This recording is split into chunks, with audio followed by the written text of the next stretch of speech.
Hoje eu gostaria de falar para você a respeito de nós sermos homens. Aí a mulher fala, eu estou fora, né? Mas eu tenho a impressão que você vai agradecer por essa palavra. Eu gostaria de falar para os homens a respeito da importância de nós sermos homens de verdade. E para isso eu gostaria de convidar você a ler as Escrituras. Pensar a respeito do papel do homem, da coragem de ser homem, está relacionado com grandes desafios que nós vivemos para a masculinidade nos dias de hoje. Nós vivemos em uma sociedade onde isso é desafiado constantemente. Na verdade, é desafiado os dois gêneros. Mas hoje nós estamos falando a respeito de homens. Nós somos constantemente desafiados em relação à nossa identidade. Quem somos, quem Deus nos criou para ser. O chamado que nós temos para a nossa vida. Nós vivemos dias onde a família é desafiada. Né? Como homens, nós também somos pais, somos maridos. E nós vivemos dias onde a família é desvalorizada, onde a família é atacada, onde muitas famílias sequer se tornam famílias, onde a decisão pela família tem sido abandonada, adiada, muitas vezes ela não acontece. Nós vivemos dias onde a própria masculinidade, a paternidade, o papel do homem é extremamente desafiado, eu diria de 3 formas. Uma delas com a idiotização do pai, do marido. Não sei se você já percebeu, mas na maioria dos filmes, o idiota é o pai. Já reparou isso ou não? Começa lá do Homer Simpson, né? E vai. O marido é o idiota, ele não sabe de nada.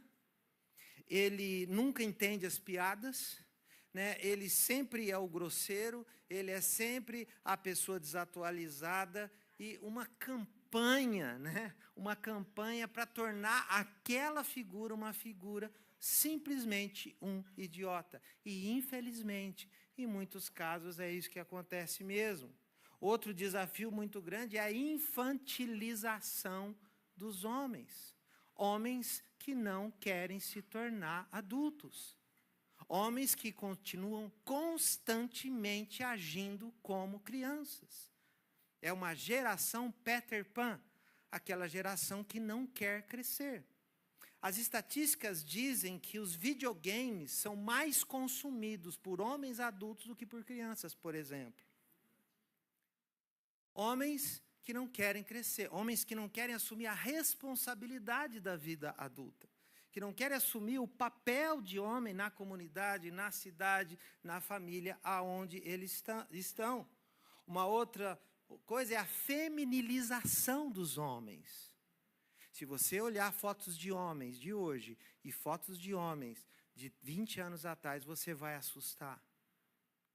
Porque os padrões, né, inclusive estéticos, ou os padrões de atitude, o padrão de presença, o padrão de relacionamentos dos homens caminham cada vez mais para a feminilização.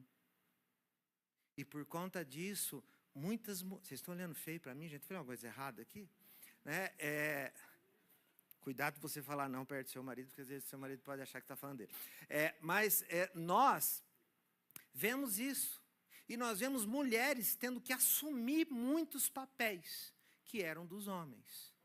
Existe, sim, um movimento negativo, errado, né, de colocar a mulher, de substituir o papel do homem. Né? Existe essa tensão, né, entre feminismo, né, e um machismo torpe e fora dos padrões de Deus. Mas o fato é que nós vemos essas 3 coisas acontecendo.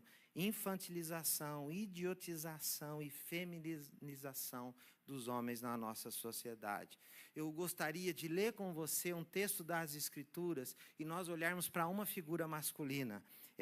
Por favor, abre comigo Josué 24, de 14 até o 16. Josué 24, de 14 até 16. Então, você fica se você está com a sua Bíblia aí, de papel, vai ser mais fácil você enxergar o que eu vou mostrar para você aqui agora. Se você está com a sua Bíblia virtual aí no seu telefone, você vai conseguir também. Esses três versículos, 14, 15 e 16 de Josué, estão dentro de um capítulo, certo? Que é o capítulo 24. Então, você volta um pouquinho e você vê, capítulo 24. Nesse capítulo 24 tem um contexto histórico, tem um momento que está acontecendo. O que está acontecendo aqui é o seguinte: Josué está passando o bastão. Josué está aqui próximo dos 110 anos. Quando ele tinha 40 anos, cerca de 40 anos, Moisés separou ele para ser um dos espias que iam entrar na terra prometida. Você lembra da história? Josué e Calebe. Eles foram lá para espiar a terra. Ele tinha 40 anos. Passaram-se 40 anos até que efetivamente o povo entrasse na terra prometida. Durante esses 40 anos, Josué serviu a Moisés. 40 anos. Nesses 40 anos, eles fizeram uma viagem que poderia ter durado 20 dias. 600 quilômetros a pé. Poderia ter durado 20 dias, durou 40 anos, porque uma geração inteira, né? O 40 anos, na Bíblia fala de uma geração inteira teve que morrer para que a próxima geração entrasse na terra prometida. Essa próxima geração, quem liderou para entrar na terra prometida foi Josué. Então, aqui o que está acontecendo? Eles já entraram na terra prometida. E durante esse período dos 80 até os 110 anos, foram aí outros 30 anos de batalhas. E aqui ele está no finalzinho, passando o bastão. E o que acontece nesse capítulo é o seguinte: eles estão em Siquém, eles estão neste lugar, e neste lugar ele está renovando a aliança com o povo. E ao renovar a aliança com o povo, ele está falando a respeito de como é que as coisas precisam ser. O formato desse capítulo, ele se assemelha muito aos tratados que senhores e vassalos faziam, né? É comum na Idade Média, mas aqui também entre os hititas isso acontecia na época. Era um tratado, era como se fosse um contrato. E um contrato tinha um preâmbulo, aí tinha o objeto do contrato, tinha o juramento, tinha um símbolo do contrato e tinha a responsabilização daqueles que iam continuar com aquilo. É exatamente esse o formato desse capítulo que nós estamos lendo aqui. Então, o que acontece nesse capítulo? Em primeiro lugar, Josué reúne todos. Ele reúne todas as tribos. Ele reúne todas as 12 tribos, elas estão lá diante dele. A outra coisa que ele faz, ele convoca as autoridades, os líderes, os juízes e os oficiais. Líderes têm uma responsabilidade maior. Deus chama alguns para liderar. Então ele convida, né? Ele reúne as tribos, ele convoca os líderes. E aí Josué começa a dizer algumas palavras que é uma mistura de Deus falando e ele falando. Ele começa o discurso falando assim: disse o Senhor. E ele começa esse discurso que dura o capítulo todo. E aí o capítulo todo acontece o seguinte: ele começa a falar, primeira coisa ele fala: assim diz o Senhor, o Deus de Israel. Ele está lembrando para aquele povo quem é Deus, quem é o Senhor, quem é o centro da história, a quem ele serve. Segunda coisa, ele começa a contar a história. Ele fala sobre o pai Abraão, ele fala sobre Isaac, ele fala sobre Jacó, ele fala sobre Moisés, ele fala sobre Jericó, que foi uma batalha que ele teve, entre tantas que ele teve. Provavelmente Josué, ele lutou cerca de 30, pelo menos 30 batalhas, porque tem registrado pelo menos 30 reis que ele venceu, estão registrados no livro de Josué. Mas a mais conhecida que nós temos é aquela de Jericó, quando ele pega o povo e eles cercam as muralhas de Jericó e as muralhas caem. A gente tem até a musiquinha que a gente canta, né? Então, é a mais conhecida, mas ele lutou pelo menos outras 30 batalhas. Enquanto ele liderava, enquanto ele estava fazendo essas 30 batalhas, ele estava liderando um número de pessoas que pode chegar aos 2 milhões de pessoas. Por quê? Porque a Bíblia fala que ele tinha 670, lá em Números está escrito que esse povo era pelo menos 670 mil. 670 mil. Apenas os homens eram contados. Geralmente tem mais mulher, né? Geralmente, fora as crianças. Ele estava liderando um grupo que pode ser mais ou menos 5 vezes a população da cidade de Bauru. Ele estava conduzindo todas essas pessoas e batalhando todas essas batalhas.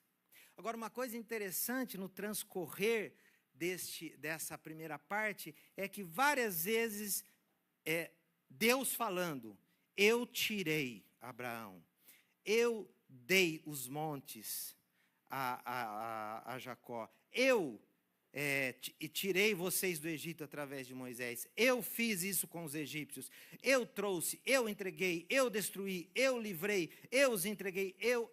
Durante toda essa parte que Deus está falando o seguinte, o tempo todo fui eu quem fiz todas as coisas.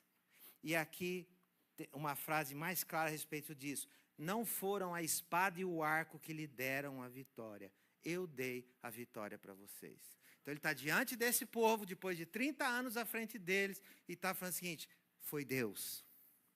Sempre foi Deus. Foi Ele quem fez, e Ele faz um registro histórico de tudo aquilo que... Gente, é muito importante nós olharmos para trás e nós lembrarmos de tudo aquilo que o Senhor fez. Essa é a história de Israel. Israel constantemente é lembrado do que aconteceu no Egito. A Páscoa era a respeito disso. A celebração da Páscoa era a respeito disso. Como nós fizemos hoje na ceia, nós temos que parar e lembrar o que Jesus fez por nós. Nós temos que lembrar das Escrituras, nós temos que lembrar de quem Deus é. Aí vem essas palavras que nós vamos ler agora. Vamos lá? Então é nesse contexto que vem essas palavras. Josué 24:14. E Josué fala assim, agora. Então agora quando? Agora que vocês entenderam tudo isso que aconteceu. Agora que eu estou chegando aqui no final da minha carreira. Agora, nesse momento, temam o Senhor e sirvam-no com integridade e fidelidade. Joguem fora os deuses que os seus antepassados adoraram além do Eufrates e do Egito. Sirvam ao Senhor e sirvam o Senhor. Se, porém, não agrada a vocês servir ao Senhor, escolham hoje a quem irão servir. Se aos deuses que seus antepassados serviram além do Eufrates, ou aos deuses dos amorreus, em cuja terra vocês estão vivendo. Mas eu e a minha família serviremos ao Senhor. Então o povo respondeu, longe de nós abandonar o Senhor para servir outros deuses. Palavra do Senhor. Então, depois desse preâmbulo, né, o que é que Josué fala? Josué fala o seguinte, galera, escolham.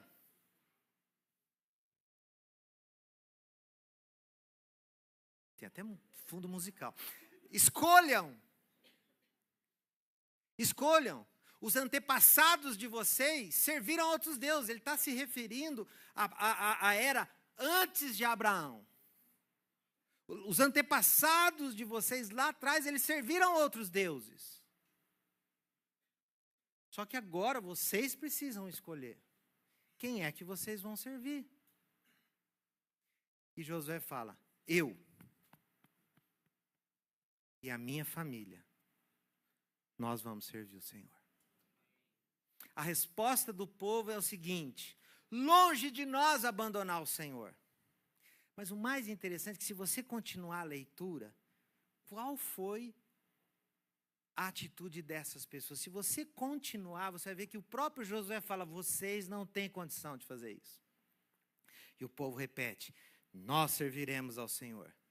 Aí Josué fala o seguinte, joguem os deuses fora, os deuses estrangeiros que estão com vocês, volte o coração para o Senhor. Em outras palavras, ele fala, tá bom, é isso que vocês vão fazer? Então joga os outros deuses e volte o coração para Deus. A resposta dele, nós serviremos ao Senhor. É interessante que o texto não fala que se eles jogaram os deuses e se eles voltaram o coração. Eles simplesmente falam com a boca. Josué fala, joguem os deuses, voltem o coração para Deus. Eles falam, nós serviremos ao Senhor. Eles falam que eles vão fazer isso.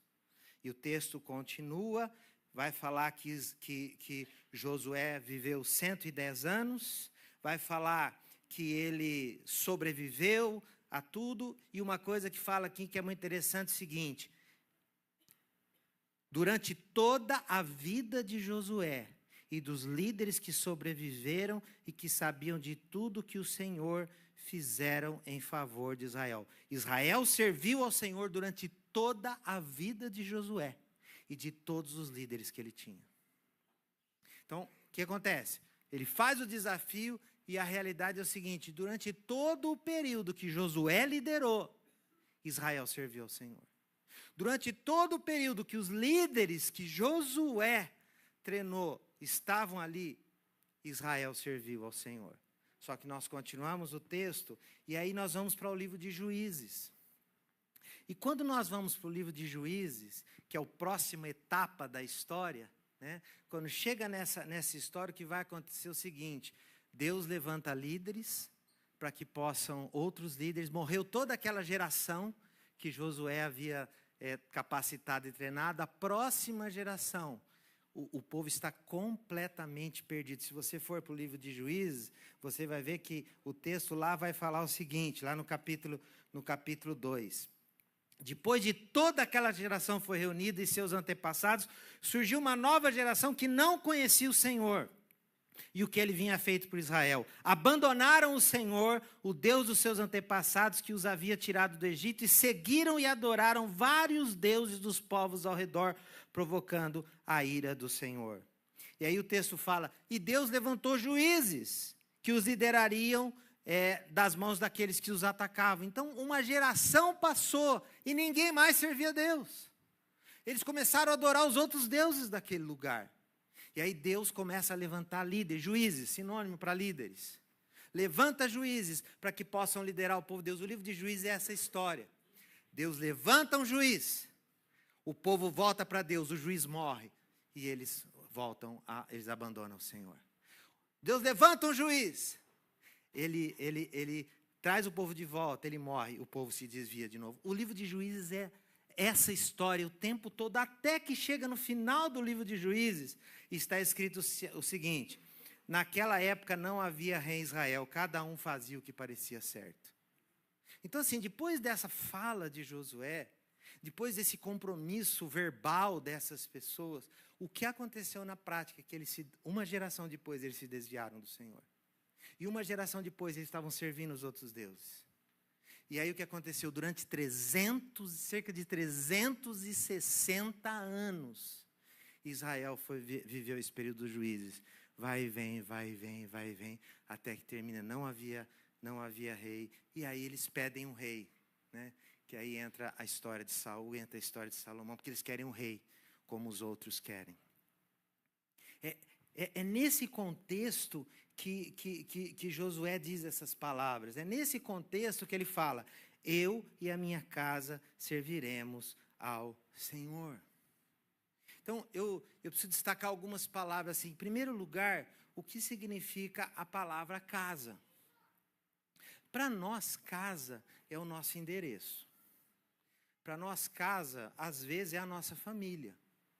Quando Josué fala, eu e a minha casa, ele está falando da família imediata, que é ele, a esposa e os seus filhos, mas ele está falando também dos funcionários da casa, ele está falando das pessoas que fazem parte dos seus negócios, daqueles que fazem parte daquilo que é a vida dele. Ele fala de uma comunidade que está ao redor dele. Eu queria lembrar você que você tem um grau de influência e de responsabilidade que Deus chama de casa.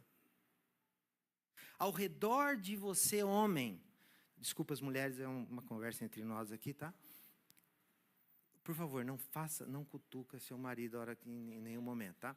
Mas ao redor de você, homem, solteiro ou casado, existe um entorno de influência que Deus chamou você para ser o exemplo, o modelo e a influência dele na vida dessas pessoas. A minha casa é a minha família, os meus filhos, os meus funcionários, os meus amigos, as pessoas que fazem parte do meu grau de influência. No Novo Testamento, a palavra é oikos. Quando ela fala, crendo ser Jesus, será salvo tu e a tua casa, a casa lá é oikos. E a palavra oikos no grego não é família apenas, é os seus vínculos relacionais. O que Josué estava falando basicamente é o seguinte, olha, é a expressão dele, eu não sei vocês. Ele olha ao redor e ele vê esse pessoal com deuses já, com o coração afastado de Deus. Ele olha ao redor e fala, não sei vocês, mas eu e a minha casa, nós vamos servir o Senhor. Outra coisa importante aqui é a palavra servir.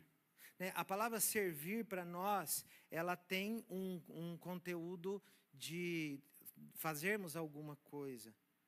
Ela é usada 7 vezes nesse texto aqui de Josué. E basicamente ele está querendo dizer o seguinte, serviço é lealdade absoluta. Sabe que eu estou a serviço do rei? O que Josué está falando é o seguinte, eu vou colocar toda a minha lealdade, toda a minha fidelidade, nas palavras dele, integridade e fidelidade. Eu vou colocar toda a minha vida diante do Senhor. E a última coisa que eu queria destacar aqui, a palavra é Siquém, o lugar.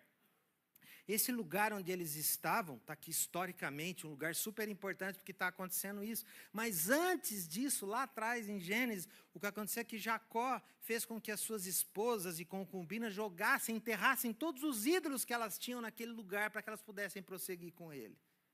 Nesse lugar também, os ossos de José, está escrito no final do capítulo, também foram enterrados. Então, esse lugar, Siquém, é um lugar importante. E sabe, no Novo Testamento, lugares não são tão importantes assim, porque agora o Espírito Santo vem habitar dentro de nós.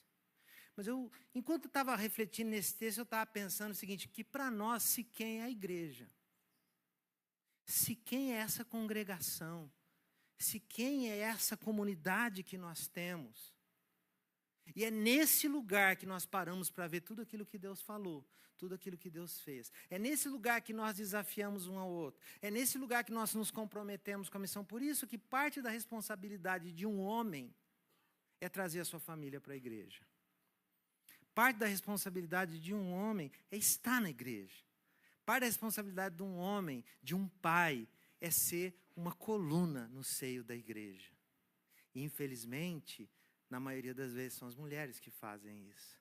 Elas que arrastam os maridos, né? Eu estou aqui hoje, mas eu não queria estar aqui. Eu só vim hoje por causa do Dia dos Pais.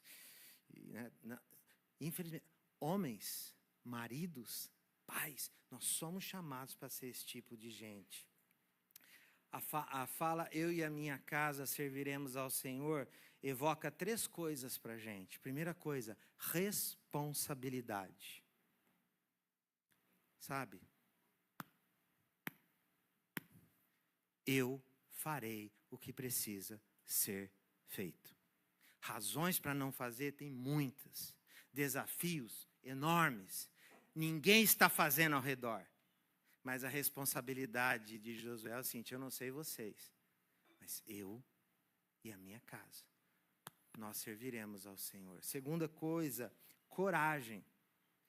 Quando nós tomamos uma decisão a respeito de fazer isso, nós estamos tomando uma decisão extremamente corajosa, porque nós estamos indo contra a infantilização, nós estamos indo contra a idiotização, nós estamos indo contra a feminilização.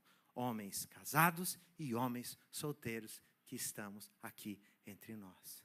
Coragem de sermos homens. Existe uma briga a respeito do papel do homem na família, né?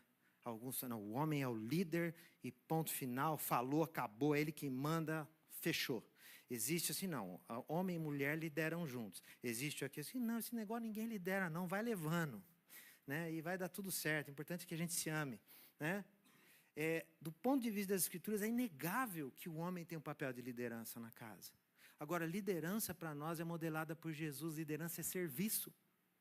Deus chamou os homens para serem líderes dos seus lares, eles são os maiores servos. Jesus fala para o marido o seguinte, você vai dar a vida pela sua esposa. Não é uma posição de privilégio. Nós precisamos ter a coragem de assumirmos a liderança que nós precisamos assumir na nossa sociedade, na nossa comunidade, na nossa família, na nossa casa. E a última coisa é a palavra exemplo. A forma como Josué lidera é através do exemplo. Ele e a casa dele são um modelo para todos os outros. Aí você fala, Milton, eu não sou modelo para nada. Nem eu. Todos nós somos imperfeitos. Todos nós falhamos. Todos nós temos as nossas dificuldades, mas nós temos o Espírito Santo nos convencendo, nos ajudando, nos transformando. E nós temos uma comunidade onde nós ajudamos um ao outro. Nós não pisamos na cabeça um do outro. Nós ajudamos uns aos outros para fazer isso. Nós precisamos liderar pelo exemplo. Eu queria terminar contando uma história a respeito do meu pai. Eu tenho 2 imagens da minha infância que ficaram muito marcadas. Uma imagem foi um dia que meu pai foi na festa da cerveja. Aqui em Piratini tinha uma festa da cerveja que agora chama Open Bar, né? Era uma festa da cerveja. As pessoas compravam as canecas e aí bebia até o final, até cair. Certo? Meu pai nunca ia nessas festas porque ele era policial militar, ele sempre trabalhava. Aí chegou um ano que ele ganhou a caneca. E a minha mãe falou assim, quer saber de uma coisa? Você nunca foi? Vai lá. E ele foi. Próxima cena. Era 4 horas da madrugada na minha casa. Eu escuto uma caneca quebrando.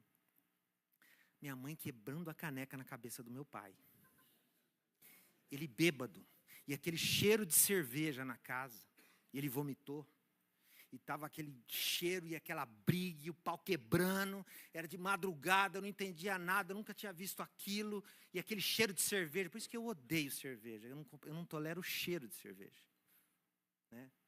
O Milton não bebe porque ele é crente. É porque ele é crente, mas é porque também ele não gosta do cheiro, sabe? Então, eu não gosto do cheiro, por causa daquele dia.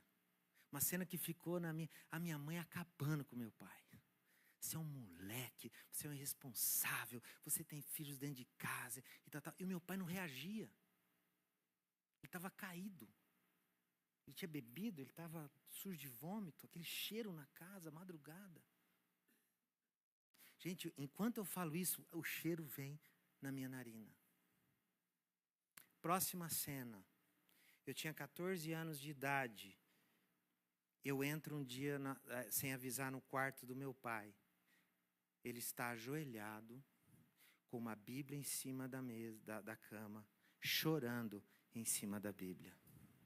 Porque ele havia recebido a Jesus uma semana antes. Quando eu vi o meu pai ajoelhado naquela cama, chorando com a palavra de Deus, eu, filho, pensei, esse negócio é sério. Esse negócio é de verdade. Esse negócio não é negócio de mulher, não. Eu, homem, filho, olhando para o meu pai naquela discussão. É uma cena que eu nunca vou me esquecer. O meu pai de joelhos, com a palavra de Deus, chorando e transformando a vida dele. Ele nunca mais bebeu. Ele nunca mais fumou. Ele nunca mais maltratou a minha mãe. Ele se tornou um exemplo do que significa ser cristão para mim. Hoje, o meu coração está triste porque eu não posso estar com ele. Mas o meu coração está cheio de gratidão, cheio de alegria pelo exemplo que ele foi para mim. Eu queria terminar lembrando, homens solteiros, porque um dia você vai ser pai, um dia você vai ser marido. E essas mulheres que estão aqui precisam desse tipo de homens. Que nós sejamos responsáveis, que nós sejamos corajosos e que nós sejamos um exemplo. Vamos orar?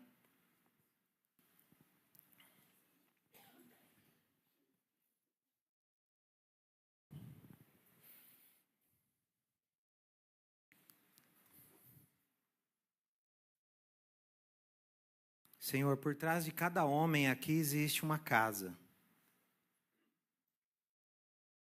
Para alguns, uma casa já visível. Uma esposa, filhos.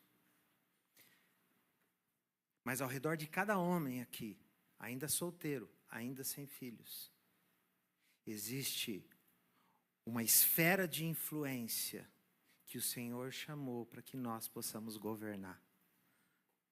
Foi assim lá em Gênesis, Senhor. Que nós sejamos nessa esfera de influência, aqueles que assumem a responsabilidade de obedecer o Senhor. aqueles que têm a coragem de ir contra as direções que este mundo está tomando, e aqueles que se disponham a ser um exemplo para aqueles que precisam. Deus, hoje nós queremos abençoar cada homem nessa sala, cada pai, cada marido, cada jovem, cada adolescente que estiver aqui, Senhor, para que os planos do Senhor, para que a vida do Senhor, Deus, possa encher o coração deles, para que o Senhor possa encher o nosso coração, para que nós sejamos esse tipo de gente hoje, para o bem de nós mesmos, para o bem das nossas esposas, para o bem dos nossos filhos e para o bem da comunidade que nós temos ao nosso redor. Em nome de Jesus. Amém.